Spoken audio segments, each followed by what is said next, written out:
everyone, it's Taryn, the Remote Yogi, and today I'm thrilled to be introducing you to Nadine McNeil. I met Nadine through Yoga Barn here in Bali, which I highly recommend you attend. She's an amazing yoga teacher, leads transformative women's circles, amazing workshops, public speaker, transformational life coach, just all the good things in one. And I'm excited to share her story with you today and some of her philosophy behind yoga and women's work. So Nadine, thank you so much for being on today. Thank you. I'm very excited. It's taken us a while to pull this together, so I'm glad we're here. Thank you. I think that's like the energy of Bali. Like, you never know what you're going to get each day. Exactly, exactly. Well, tell us a little about your story, what led you to start teaching yoga, I think 20 years ago, right? And your kind of journey into that. Well, I started practicing yoga in 2001. Following 9/11, and it was quite serendipitous. I'd had a mainly fitness background, and I started to get bored in gyms, and a friend of mine recommended, why don't you try yoga? So I went off to this yoga class. In fact, before yoga, I was doing Pilates, which is actually interesting. Anyway, went off to yoga, and for several months, I actually didn't like it, but I went anyway. And one thing led to another. My practice started to deepen. And then by about 2008, I wanted to learn a little bit more as to what was behind, the philosophy of this thing that I was doing. And so I remember researching, and each time I researched, I came back to the Shivananda ashram in India, because what was really important to me was I wanted to learn about the philosophy, not so much about the asana, but the philosophy. And back at that time, there were a few places that you could actually study. And most things didn't offer an immersion. It was like you kind of had to look at a teacher training.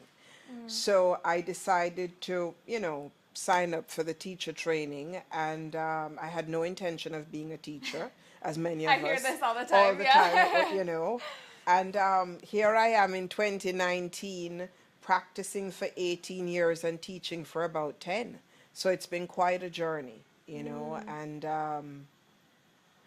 when people say that yoga changes your life, you kind of have to be in it to get it, because it changes it at subtle yet profound levels, from everything from how you eat to who you hang out with to what work you choose to do. I mean, it really is life transforming. Yeah, I totally understand. And I always share my story of when I first went to a yoga class, I made fun of it the whole class. Like in my head, I was like, this is the dumbest thing. But it was also the first time I was ever fully present for a whole hour. So as much as I was making fun of it, it like woke me up to, oh, this could cure my anxiety, right? So it blew my mind. But it really took me years to make it consistent enough to see the major transformation that it could have on my life. And, and that. It's funny you make reference to anxiety, because prior to joining the world of yoga, I worked for the United Nations.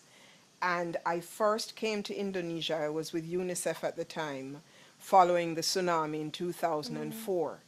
And I had gone from Holland to Sudan to Indonesia, and I'd done like 3 major moves in 14 months.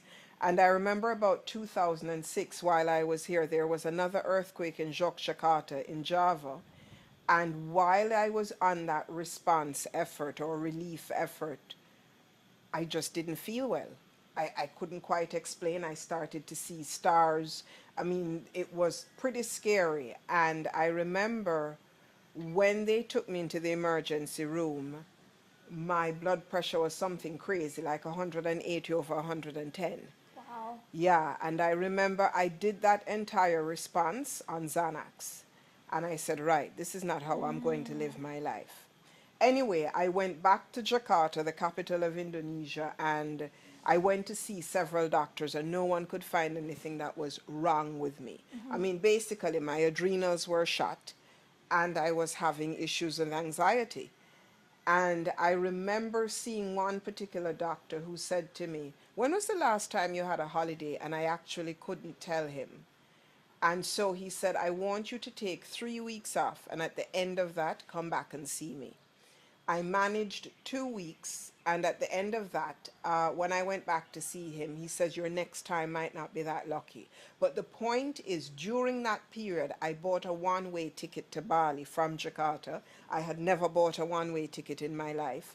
And I came here, and for 2 weeks, I did nothing but pranayama and cried, pranayama and cried. And so it was yoga that was instrumental in how I dealt with anxiety. And so from there, the lotus flower started to open up even more. You know, the flower just started to blossom even more. So it's such a journey, because the entry was physical. Yes. And I suppose the segue was on a level still physical. But as a result of connecting to that breath, that then opened up everything else. Yeah. Yeah. And I also was the same. I used to go to heart doctors. I would put myself in the hospital for heart chest pains, and they couldn't figure out what was wrong with me. Wow. And it eventually went away on my own when I started to really integrate meditation and yoga and the philosophy, which kind of reminds me too that a lot of the times the physical practice is so westernized now. You know what I mean? It just, people really get into the fitness of it, and there's a lot of talk on the internet about whether that's right or wrong or whatever. But I found that regardless of what gets people started in yoga, even if it's for like a purely fitness level, regardless, they'll eventually come to a place where they're starting to understand it at a deeper level. I don't know if you've experienced that as well. Absolutely. I mean, there are many ways to get to Rome, as the saying goes. And if we think about it, particularly in the West, we are very physical people. So, you know, you have to meet people where they're at. Yeah. And so if you can connect someone at a physical level, you open the door and then you can guide them along the way. It's like I run women's circles here, and many of the women that come into circle have never been in that experience before. Now, if I start chanting and getting a little bit woo-woo, they're going to turn away and go back. And that's not the intention. The intention I set is intimacy, vulnerability, sacredness for them to drop in. It's the same thing with the practice of yoga. I think the challenge in the West, or what I'm certainly witnessing increasingly, is that there's a disassociation. So people are coming into practice and they're going through what is exercise. Now, you know, we could argue this many different ways. At the end of the day, I often say they could be in a bar. They could be doing a line of coke. And maybe they're doing that too. But at least they're trying to do something on the mat. And who am I to judge, you know? Because when we judge people, we actually have no time to love them. And if one of the beauties about everyone who comes through Yoga Barn, and why I also love circles so much, is that when people start to drop into their vulnerability and open up, then you see the softness, then you see the growth, then you see the shifts. And how did they get there? From the physical practice, you know? Yeah. Yeah. Well, and one of the philosophies that you kind of have around yoga is called like the democratization of yoga. Do you want to kind of explain that and what you've kind of witnessed in that? Wow. Thank you for tuning into that, because I coined that, over a decade ago, sort of with yoga ethnochoreology, and they're linked. So let me talk about both of them. Sure. Yoga ethnochoreology, the body keeps the score. Our stories are in our DNA. Our stories live in ourselves. Things happen in the body before they happen in the mind. So what you want to do is to work through the body first before getting cognitive. One of the things that we witness is a disassociation from the body, because people are just not in their bodies. They're attached to all of these gadgets, etc. Yoga democratization, or the democratization of yoga, for me is yoga is for everybody. And I don't mean in a physical sense. I mean across demographics. When I first started to teach yoga, I went into prisons, I went into orphanages, I went into inner city communities in the Central African Republic, in Jamaica, and in Haiti. I taught anyone that was open to the practice of yoga. These are people that might not have access to yoga, and yet they got the benefits of the practice. So, you know, when we look at yoga in North America, there's criticism about it being elitist, there's criticism about it being exclusive, that it's not all encompassing. I suppose so, but my philosophy is try not to let that limit you to the practice. You know, you look at the issue of race in America, where I've read articles, I've seen articles, and I've experienced going into a studio where I'm the only person of color. Now, my philosophy is that's for you to deal with, not me. Because I'm good. I've come here to practice yoga, and where I am with yoga, there is no separation. Yeah. I'm also not naive. I live in the world and I'm aware of what happens in the world. However, what we want to do is to take the practice and transcend those limitations.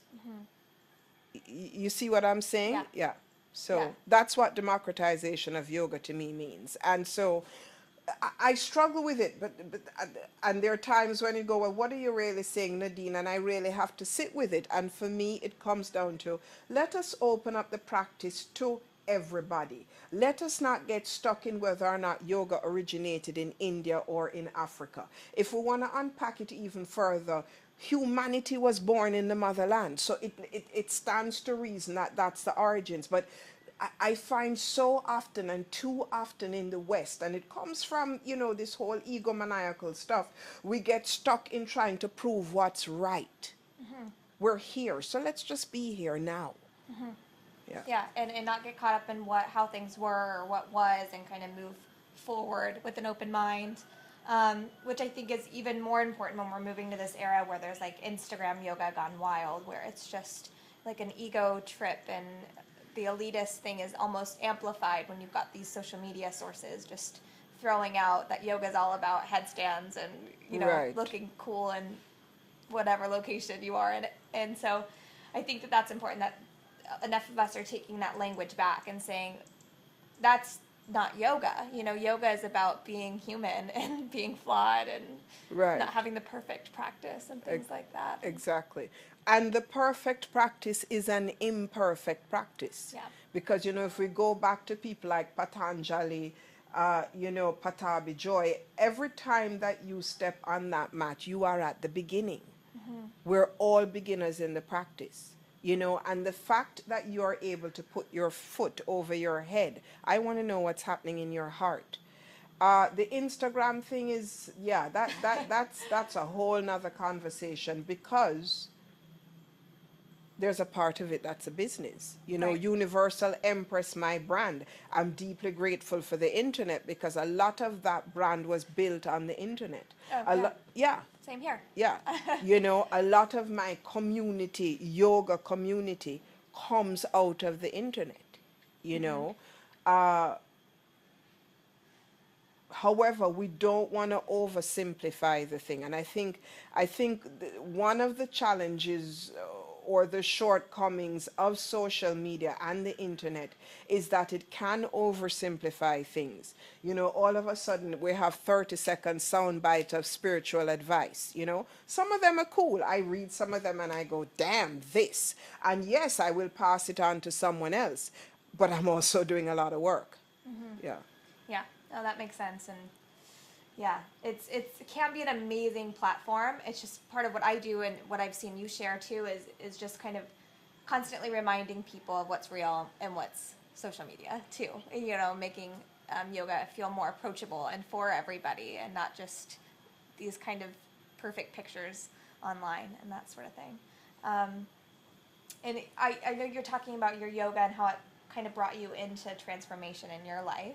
I'm kind of curious what kind of transformation you've had from yoga, what kind of changes internally you've experienced.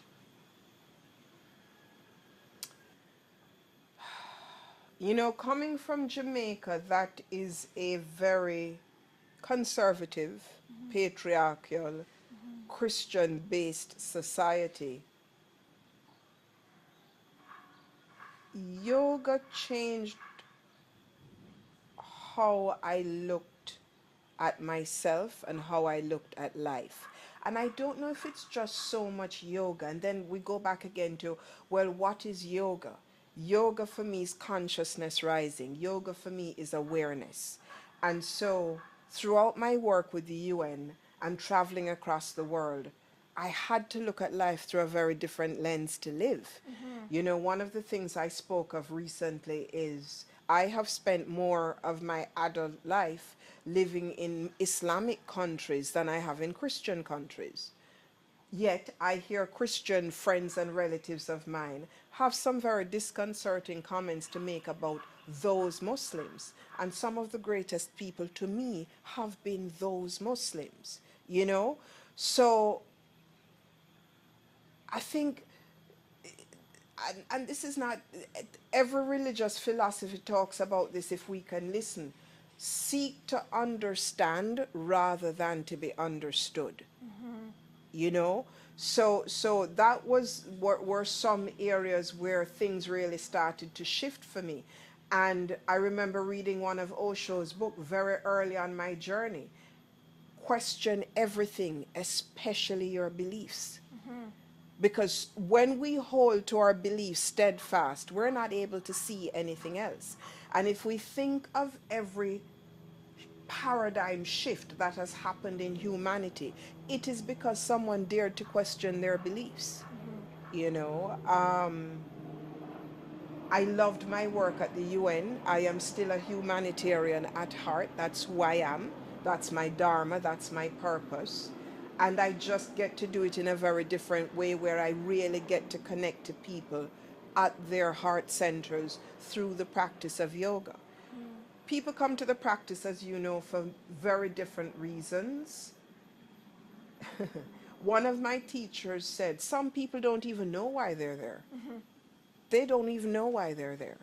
Curiosity may have taken them there, fashion may have taken them there, but once they're there, you have a captive audience, you know? Yeah, and you do a really great job of doing that in your classes where you're, walking us through the poses, but also sharing the philosophy and the lightheartedness that you bring and just the good energy. So I think that's where teachers can really step up their game, and your students might be coming to you for the physical practice, but you get to lead them beyond that, and I think that's really magical. Right. Something that you mentioned was the consciousness rising. And I'd love for you to describe that as well for the audience, what you mean by consciousness rising. What do I mean by consciousness rising? When we start to see things differently, life looks different. You know, there's this saying, we don't see things as they are, we see things as we are. Throughout the practice of yoga, on and off the mat, as you start to peel away the layers, how you see things, your perception shifts. And that's a shift in awareness. Yeah? And so as you shift your awareness, by virtue of that, your consciousness elevates. So you make choices, decisions from a different place. You know, if we want to pull it into the chakra system, as it were, you know, the subtle energy centers within the body.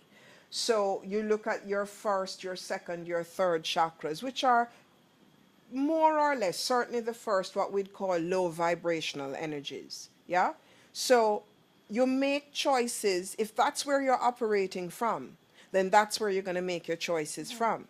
Now, as life starts to present itself, you have different experiences, you learn different lessons, you make choices from a very different place. You know, one of the things we often hear about is when people face their mortality, they look at life very, very differently. What's important and what's not important gets clear real fast because you're operating from a different level of consciousness. So that's essentially what consciousness rising is about. And in today's world,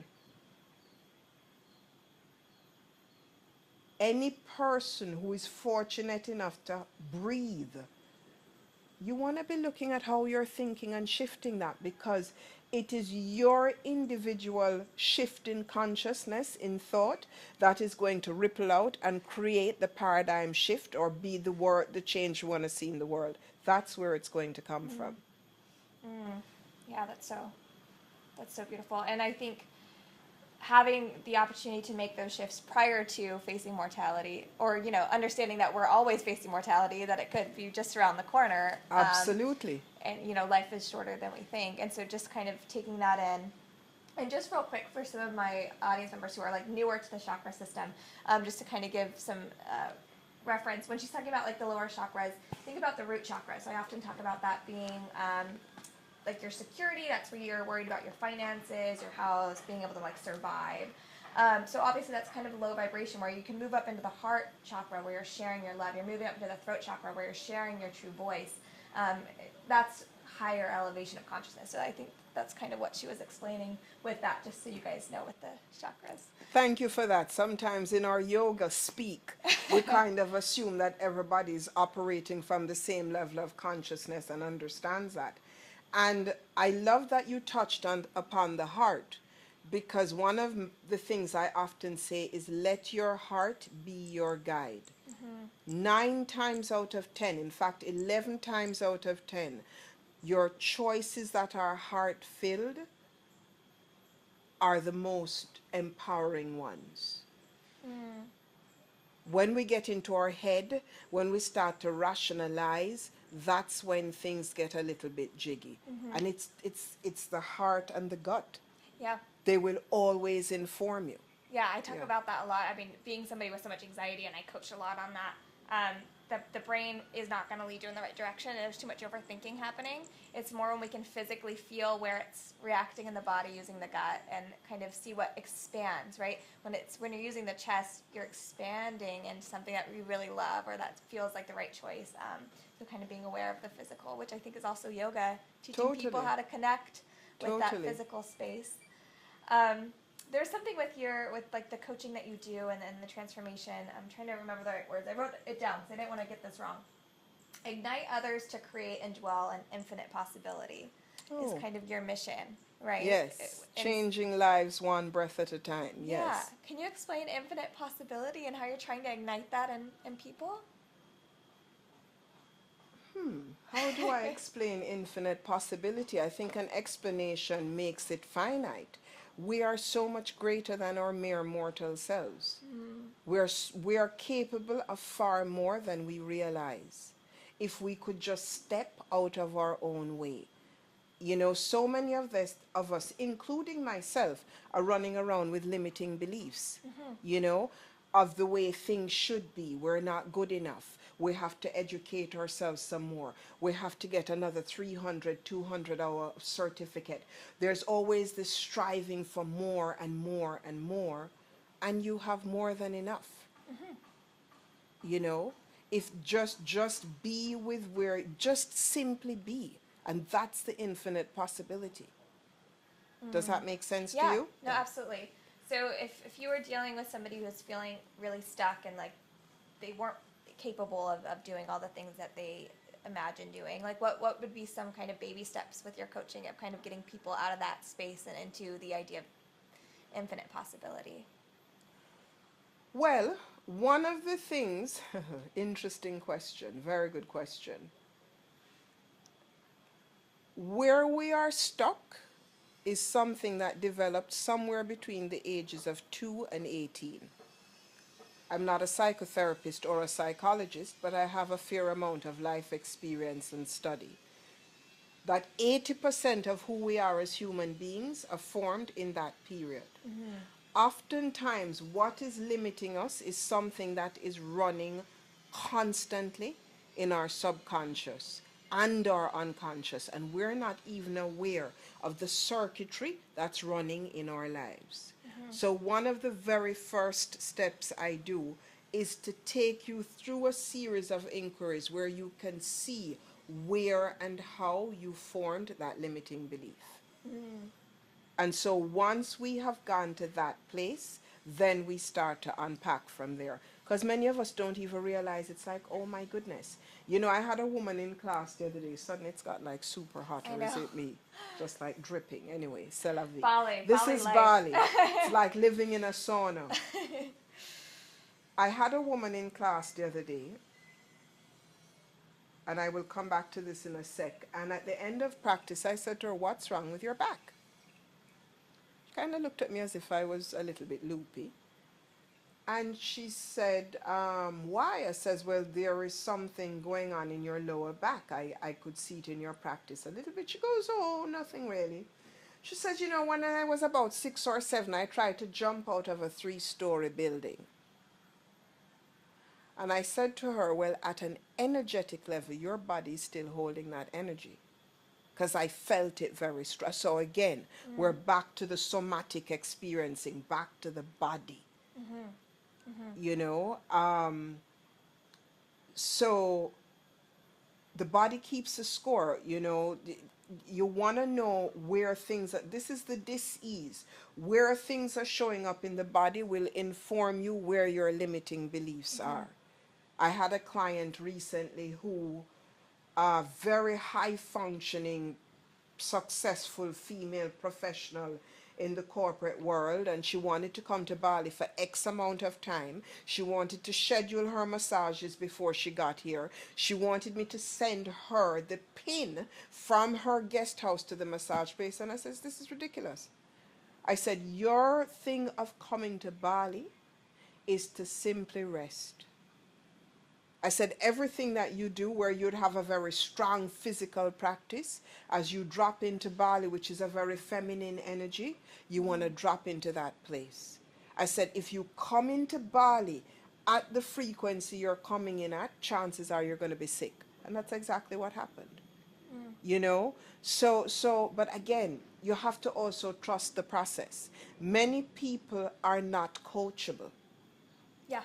Many people are not coachable. Many people say they want to have certain shifts happening in their life, but they're actually not willing to do the work.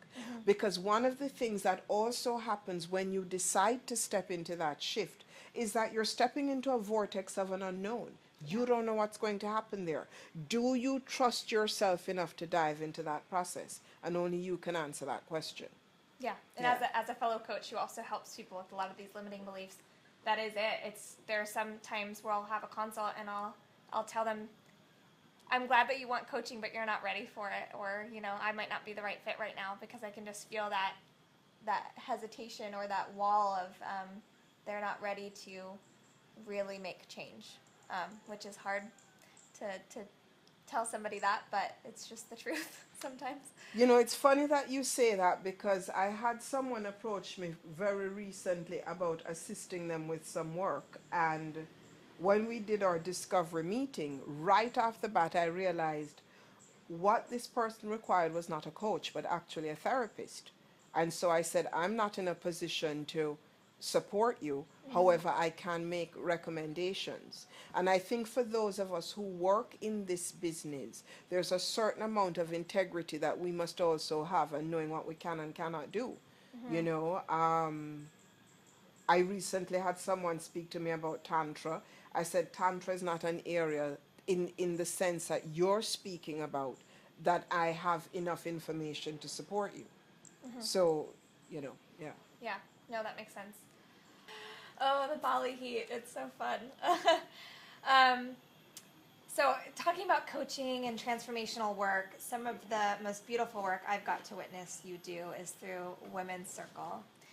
So I really want to dive into that and what kind of got you into women's work and women's circles and that whole realm.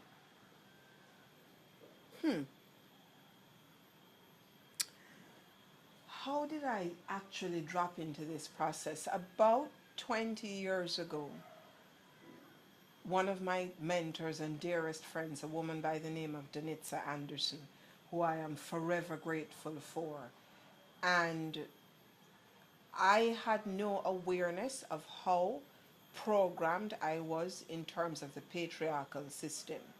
You know, I had grown up, as I said earlier, in a very conservative family.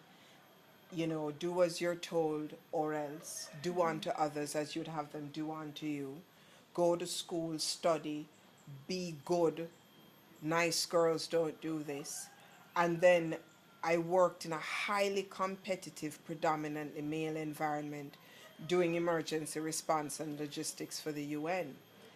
And again, if we allow life to unfold, all of the lessons that we need will come to us. And I was in a relationship, an engagement that ended quite brutally, betrayal, one of the karmic lessons that we all have to journey at some point.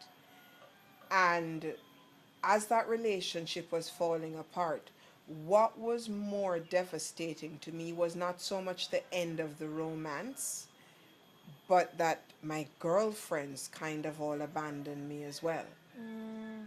you know? And so Jamaican women can be very competitive Mm. because the society conditions you to do that. You know, we're competitive amongst each other. We're fighting to catch the attention of somebody's man or a man. Even the way that we dance is very seductive in terms of calling something in. And that's not a judgment, it just is what it is. So again, it wasn't until I started to drop into the practice of yoga that I understood what it meant to connect to my feminine essence. I studied Masters of Arts in Gender Studies, taking a feminine approach to leadership and management. What did that mean? And to really honor the qualities of being female, the fact that we are nurturing, the fact that we're givers of life, you know. And so as my female community started to build, and I started to attend more and more circles and read more women's work, you know, it kind of happened organically. It wasn't something that I studied. One of my mantras, whatever we practice, we get good at. So, you know, as I continued to do the work on myself and inform myself and work with some extraordinary women in my life, you know, my mother, one of my dearest friends, a psychotherapist in London, girlfriends from all over the planet, witnessing women in Africa, witnessing women right here in Bali, Indonesia, carrying these buckets of sand on their heads. It's like, we are the champions of the world. It is that simple, you know. And so there's always a moment of reckoning or awakening or realizing, whatever you want to call it, where the penny drops. And so you've been to circle with me more than enough times to recognize I am not going to hold a circle where I'm going to get us into our women bashing or male bashing. That's not what this is about. This is about stepping into the fullest expression of yourself. And many of us, if we completely owned our power, and I spoke about this recently, and when I talk about power here, I'm talking about a wisdom and an innate strength, and that strength comes from our vulnerability. At that point, we are unstoppable. And so that's the space I want to hold. You know, I wanted to hold space for powerhouse women, whether you're 2 years old or 200 years old. If you're 200, I'm going to learn from you. If you're 2, you're going to learn from me. And ultimately, we all learn from each other. Oh, that's so beautiful. And I think one of the biggest transformations in my life, actually from yoga, but kind of took me into another space, was being able to cultivate strong female bonds, because that was something I shied away from most of my life. I don't even know what it was. I think just, you know, growing up in a patriarchal society, and U.S. is also very competitive and judgy, and, you know, it's that you walk in a party and everyone looks at you kind of attitude. And that's not limited to the U.S. No, yes. that's like, I'm just saying, it's Yes. very similar to Jamaica in that way. And I don't know, I just always felt a little hesitant to closely bond with women until I started teaching, and women used to just flock to me and hang out after class and drink wine together, and they were the support I needed to leave my ex-husband. And I suddenly had this powerhouse of women around me who were like lifting me up. And that experience, when you can let down the judgment and the comparison, and like, oh, it's so beautiful. It's so good. Wow, I can see you're getting emotional. Yeah. Thank you for sharing that, you know, because my mother left her marriage at 40.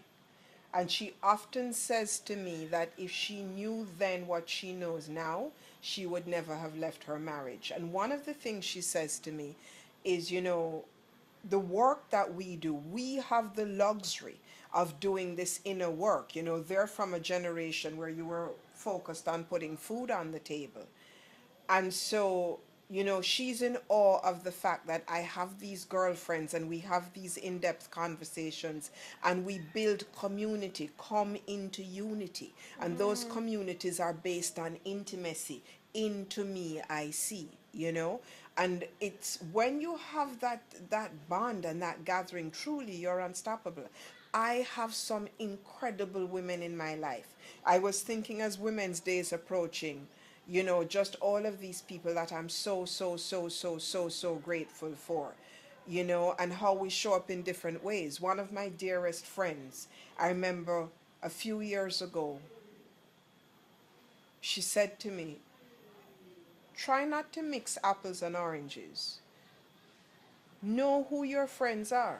We have some girlfriends that you buy makeup with, and you have some girlfriends that you show up with the bottle of the wine at 2 o'clock in the morning with curlers in your hair. You have some girlfriends that you're in prison, you call them up and go, yo, I'm in prison. And they say, which precinct? There's no question. Where we get things confused is when you, and this is not just about girlfriends, this is about human beings. Yeah. When you start to hold people responsible for things that they're not capable of doing. So if I know that you're always late, I'm not going to call you and ask you to pick me up at the airport when I know I hate people keeping me waiting at the airport. It's not fair to you and it's not fair to me. Trying to like change people or have expectations Exactly. that they've never kind of shown up for anyway. Exactly. And that's even with romantic relationships too, or family relationships. If people have been Absolutely. consistent in their patterns their whole life, Yeah. you're not going to change them just by being annoyed about it, you Yeah. know? Yeah. Kind of Yeah. releasing that. As one of my friends and mentors, Dr. Karen Carpenter in Jamaica, often says to me, when people show you who they are, thank them. And oftentimes, I am a victim of this. I'll say, people show me who they are, and I'll go, no, no, no, no. My mother often says to me, Nadine, the goodness in you, you actually don't see that. Because I do believe, as Anne Frank, one of the people one of the stories that has a huge impact on my life, I do believe that humans are all intrinsically good. I have to believe that. Life circumstances change them. You know, Damian Marley has a song, every baby is born naked. Every baby comes out of that womb naked. What happens beyond that is life. Yeah. You know? Yeah. Yeah. Just always giving other people the benefit of their doing their best every day and giving that also to yourself, Yes. is the heart of practice. Yes. But I want to dive more into women's circles. So you've kind of described why you got into it. But for those who've never attended a women's circle, what is it? How do you kind of set one up? How do you create the space for women to really open up to you? Thank you for asking this question. Such an important question, and I invite you to stop me if I'm sort of going through it because it's such a natural part of me. So, to break it down, it's pretty obvious. Women's circle. We gather as women in a circle, and by that I mean we are born women. Whatever is happening in the whole gender dynamic, I'm not going to get into that here. Women's circles have existed across the planet, across cultures, for generations. If we think about how stories got passed down in families, it was through a circle. Every culture has a movement or a dance or something that happens in a circle. Because by virtue of coming into a circle, there's no beginning and there's no end. Everyone is seen and everyone gets to see. And by virtue of the circle, it symbolizes a womb, W-O-M-B. You know, I talk about woman circle, W-O-M-B-A-N-S, circle. So we gather, we set some intentions. Coming into circles, it's a ritual. You know, it's a sacred space that we're entering. And so I ask people to really drop into themselves. What do I mean by dropping into yourselves? Get uncomfortable, get vulnerable, get intimate. We don't gather in circle to talk about nail polish, and I have nothing against nail polish. But the purpose of gathering in circle is for us to realize that we're not alone. Yeah. 10 times out of 10, when we go around and each person shares their story, some part of that person's story is a part of my story, your story. It is the natural, universal, organic order of things. Circle, as I said earlier, is a sacred space. And the reason it is sacred, and I hold that space so strongly, is because for many people it is the first time that they're truly facing themselves. Nothing in our daily living provides us an opportunity to sit and just be with ourselves. People are walking around with secrets, guilt, anger, fear, shame, a whole pile of issues that are holding them down, that they come to circle and finally they can lay their burdens down. Mm-hmm. At the center of the circle, I usually set up what I call an altar with some flowers, some candles, some crystals, some elements that remind us of Mother Earth, and also invite participants to place something, an amulet, a photo, something that's of meaning. There's real meaning in circle at the center of the circle. We may begin with a visualization or a meditation. You can also share a song. I've had people come in, women who I feel could offer something that I don't know about to circle. One of the things, or one of the foundations of circle, when to form a circle. You can have a circle anytime. The women's circle movement tends to be around our moon cycles, either the new moon or the full moon, as well as our own biological moon cycle. Why the moon cycle? Because it's a potent time for creation and recreation. So around the new moon is an excellent time to set intentions, and around the full moon is to look at the realization of those intentions. So that's basically circle. Is there any right or wrong way to do circle? Yes, I think if people are violating people, if there is manipulation in circle, if people are not being true to themselves, if the space that's being held does not feel safe. And not everyone can hold circle.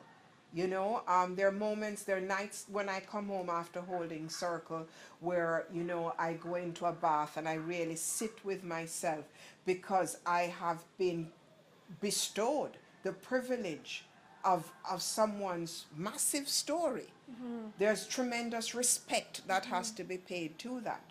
So circles aren't things that are to be handled lightly.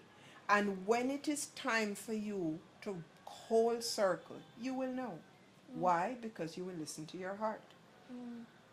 Yeah, and it's just something so magical about women being able to have that release of something that they've been holding on to for so long, and suddenly they can share it, and you just see them start off, they're really hesitant, they don't know what to say, and suddenly the story is just flooding out, and they just, like, you just see their whole body transform as they're like, the weight is coming off, and they're like, oh gosh, this feels so good, you know, and that's really magical to witness. One of the things I love as well at Yoga Barn is, you know, people from all over the world come to Yoga Barn. And I often say to women, speak in your mother tongue. It's not important that you're being understood phonetically. What is important is that your voice is being heard. And it never ceases to amaze me. A woman will say, English is not my mother tongue. And when she expresses herself, she is so eloquent and she's so spot on. And I often say that for us native English speakers, we can babble along and with fillers, you know. But when your vocabulary is limited, you get to the point pretty quick, you know. Yeah. And when you have had people who have shared in their native tongue, I have no idea what they're saying. They're speaking in German, and I'm still so moved by their story and just seeing the release that takes place, and it's really magical to watch. Yes, it is. Somebody go through that. I have my live coaching calls with my membership, and once a month we'll do a circle style online, and so that's a really interesting dynamic, and I really prefer the in-person. I think there's a lot of energy there, but a lot of these people don't have access to it where they're at, and so even though it's online and they're just kind of looking at people's video screens, it's still the first time they get to kind of express themselves without interruption. So I think that that's one of the biggest things about Women's Circle is, as women, we tend to want to chat over each other, and my sisters and I do it. We'll both be talking, and we both know what's happening. Like, it's insane. But no one ever gets to fully express their whole thought. And so Women's Circle gives people that opportunity to, like, get the whole story out without being interrupted. Absolutely, and that is so important. There's this term, already always listening, where I assume what you're going to say before you've said it, so I start to respond to something. So what I'm actually doing at an unconscious level is shutting down your voice. And ultimately, there are two things we all want in life. We want to be heard and we want to be loved. It's as simple as that. All of our machinations, all of our activities, we want to be heard, we want to love and be loved. You know, so that's a huge and important aspect, that people get to finally say what they have to say. And also, it helps us to develop the ability to listen. Yeah. Yeah. Yeah, that's been great for me. Even as a coach, just learning how to, like, let them talk, because I'm a talker. That's been one of my biggest lessons I've learned into this journey. But yeah, and you've also got an upcoming online session. Is this your first time hosting an online circle coming up? I have a couple of things coming up, in fact. Yes, this is the first time that I'll be doing a circle on Facebook Live. And basically, I'm just going to open up the circle. You know, basically, it's in honor of International Women's Day on the 8th of March. The circle will happen on the 10th of March on this side of the world. If you're in Eastern time zone, it's at 9 a.m. Eastern time. And the topic that we're looking at is heart-centered leadership as women. And what does that mean? You know, so I'm very excited about that. As you know, you're a part of it. We're here as a result of this. There is the Transformational Women's Circle by Universal Empress. It's a closed Facebook group. We have close to 150 people on that now. So I'm going to open it up. And all of those women, that's one of the things, again, I love. All of the women who are members of that group have physically sat in circle in Yoga Barn. So their medicine, in some level, is still in that energetic sphere. And circle is really about stirring the cauldron. It's stirring the pot. It's stirring our medicine. What is our medicine that I'm talking about? Your divine natural ability, your DNA, what you were brought here to do. Each and every one of us was brought here to do something. And when you discover that through the process of coaching, through the process of yoga, through the process of trusting yourself, through the process of sitting, and that arises, you are unstoppable. I love that. And again, I think that's the biggest thing about women coming together is when you've got some badass women behind you, like, you really do feel like you can take on the world and whatever's thrown at you. So I love that. So what other things do you have coming up? So if people wanted to take a trip to Bali or try to get in touch with you online? Oh my goodness. As you can tell, I'm not, well, let me not say that online. Couple of retreats. I have the Badasana Transformational Retreat. Which I love. Which is... Badasana. That's yes, so Badasana good. is yoga with weights. I teach yoga with weights, which is essentially, for those of you who practice yoga, it's a vinyasa flow practice that integrates some weight work. For those of you who are teachers and listening to this, there's a 30-hour continuing education immersion recognized by Yoga Alliance. That next training happens in Bali, 24 to 27 July. It happens in Kuala Lumpur, 17 to 19 May. So that's a Badasana Yoga with Weights 30-hour training immersion. The Badasana Transformation Retreat, which is limited to 9 people, and I've done that intentionally because we want to take the work really deep. It's a 5-day retreat where you have to turn off these little gadgets that we've become slaves to. And so for 5 days, you're practicing yoga morning and evening. It's very physical. There's a lot of physical work that goes into it. So there's asana morning and evening. There's meditation. You work with a fitness coach who is also my fitness coach, individualized fitness once a day, integrated fitness, and then you have one-on-one coaching sessions with me. And then I bring the Bali component into it. I bring in healers that I've worked with here, Everyone who is a part of that retreat is someone that has had an impact on my life and who I am today. We will do a water blessing. We will go off to an organic farm where we'll do a day on how to understand the basics of plant-based cooking and eating.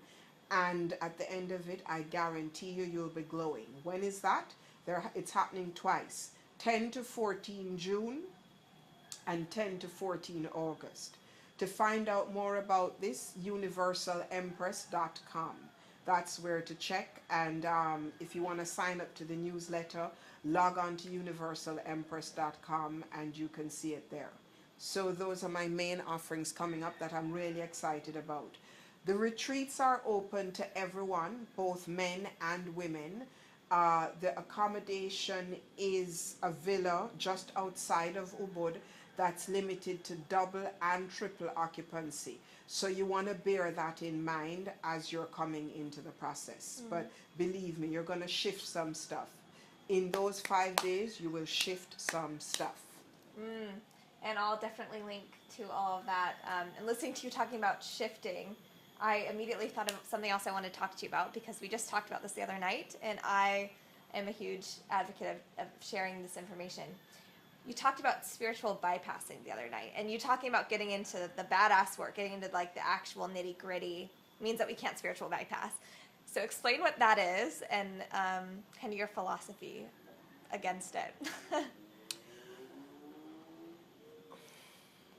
Perhaps the best way for me to explain spiritual bypassing is to give an example.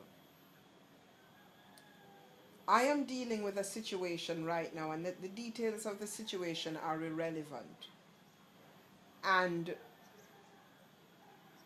I chose to take a decision that I knew in my heart was not in my highest good. And when I talk about my highest good, I'm talking to your life purpose, to your dharma. There are certain lessons that if you're on a spiritual path, they cannot be avoided. Things like betrayal, things like abandonment, things like looking at your anger, things like looking at shame. These are pivotal lessons in that journey. What happens in this new age physical world is that we're all love and light, and everything's really beautiful, and I'm all peace and love. And then on the underhand of it, there's narcissism, and there's a whole pile of suppressed shadow. You have got to go into the parts of you that you do not like, the parts of you that feel less than, the things that you do not want to face, but you must, in order to be liberated, to ultimately have freedom. You can't bypass those lessons. So in my own case, I was trying to bypass this because I don't like confrontation. And I realized that actually, for me to step into the next level of whoever Nadine McNeil Universal Empress is, who is destined to do great work, I have got to confront that which I fear most. My freedom, my liberation is on the other side of that. I cannot go around it.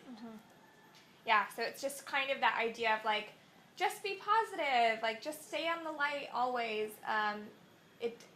It's never going to work. You're always going to feel unsatisfied. There's always going to be that pull to come back and look at the shadow self. And that's one of my biggest frustrations with looking at a lot of the spiritual kind of Instagram stories or whatever, where it's just like, just always focus on the positive. If you focus on the negative, you'll bring more of it to your life.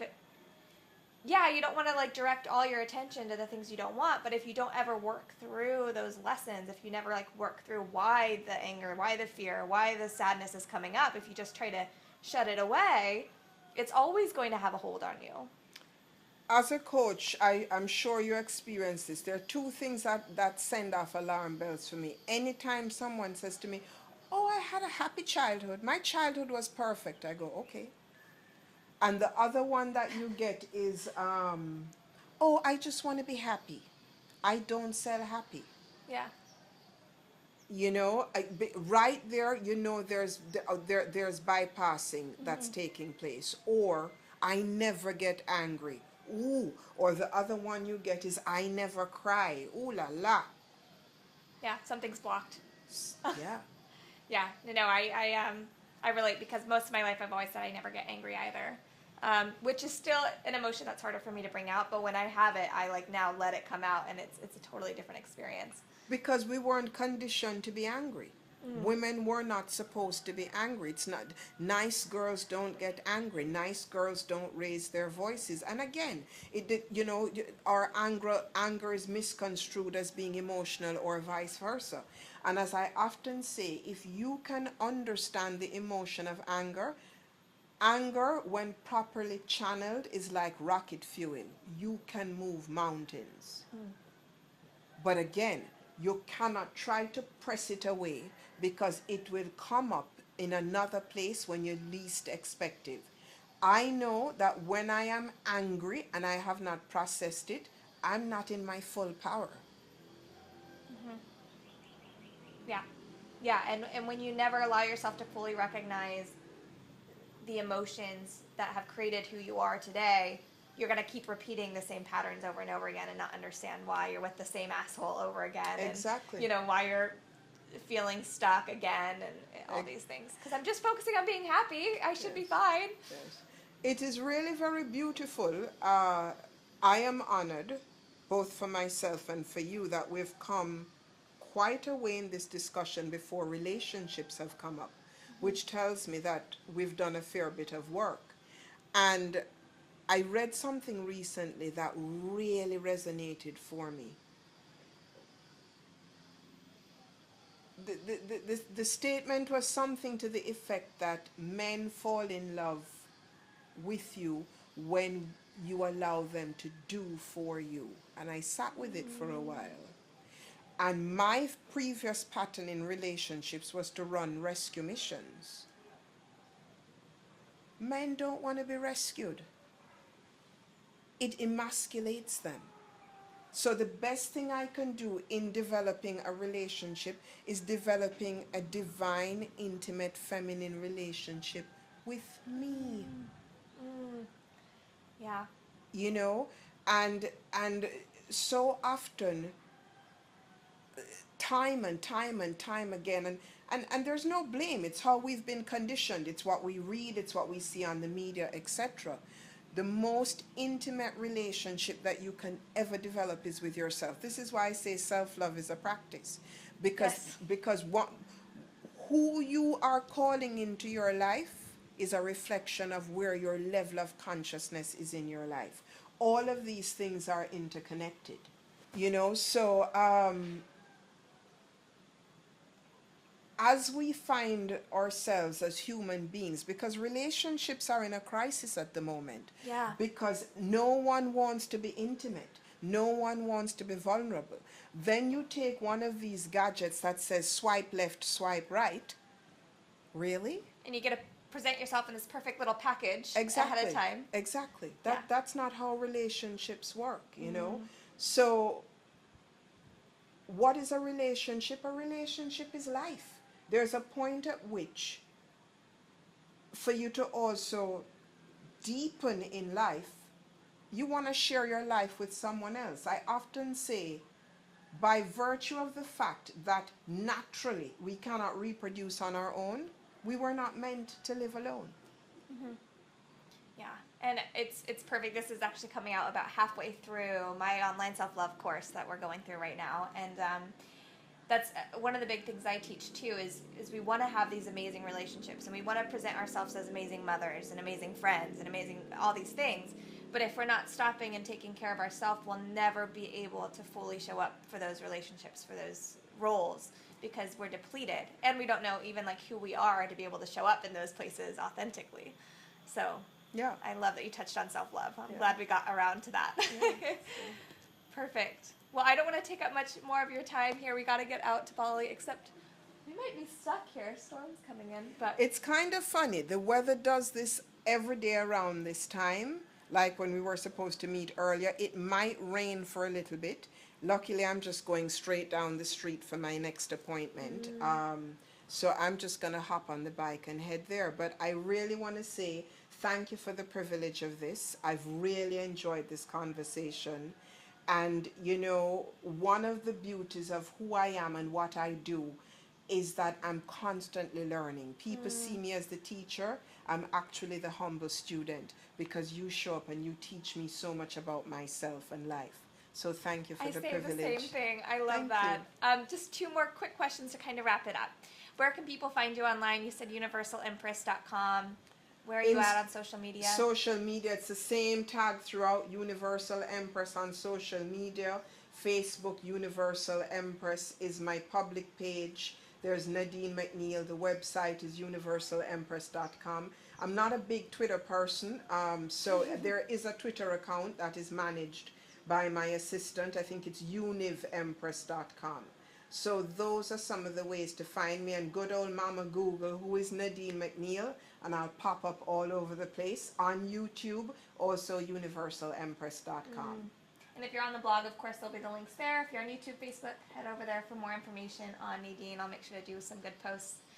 My final question for you, I try to ask a lot of my women guests, and especially with you doing women's work, if there was just one lesson that you could present to all young girls and they could just have that one knowing, what would that one lesson be? Let no one take your passion away from you. You know what that passion is very early, somewhere between 5 and 7 years old. Be it dancing, be it art, be it music, be it writing, be it cooking, be it gymnastics, whatever that is that comes to you naturally and effortlessly, let no one talk you out of it. Let no one tell you, no, you can't make a living doing art, or you will never be an astronaut, or you can't go to the moon. Believe, believe, believe. Beautiful. Thank you so much for all your knowledge, and I'm so glad I get a little bit more time with you here in Bali. Thank you. Reach out to this woman. She is amazing, really just embodiment of one of the goddesses here on earth, and I can't praise her teachings enough, so make sure to check out all of her work. And if you guys, again, watching this on Facebook, YouTube, make sure to subscribe, head over to the blog to get weekly updates on everything I'm up to here, where I'm at in the world, and we'll see you next week. Bye.